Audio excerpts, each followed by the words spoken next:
Kukuak aurkitu nahi? Parke honek sekretu asko ditu. Gaude Anoetan, Anoetako kuku parkean.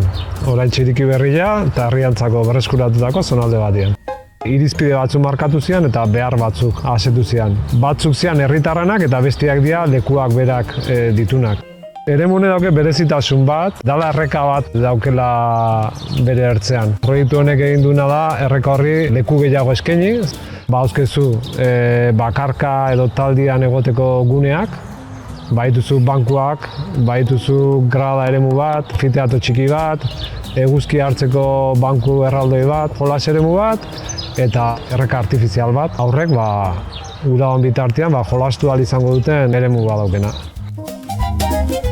Euskal Herrien dauko bereizgarri bat, herri askotako herritarrak badaukate identifikatzen dira izen batekin, ez? Oñatin txantxikuak, Eulilak amezketan eta Anoetan dira kukuak.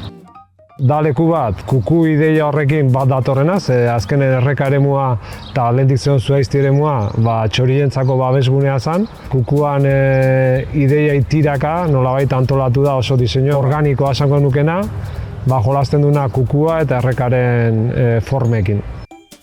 Guk dauke gure estilo bat, eta estilo hortan landarediak protagonismoa dauke, gutzako importantea dana.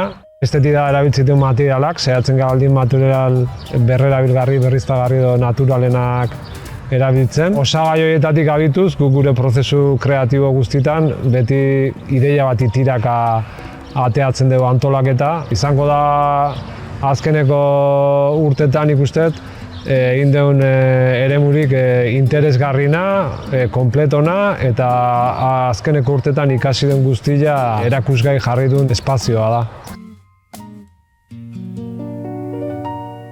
Niri asko gustatu dit parkia eta gehiena gustatu ditena errekatxua izan da. Niri asko gustatu zait parkia eta niri bai gehien erreka gustatu nahu.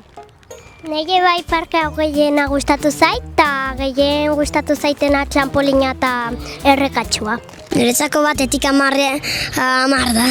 Batetik 10. Da Euskal Herriko parke politena, parke eder askok badaude. Baina bai da igual parke bakarretako bat, herritarren parte hartzetik abituz, petroleoa eta asfaltoantzako bideratuta zeona, natura eta herritarrentzako bideratu dana, herritar guztientzako.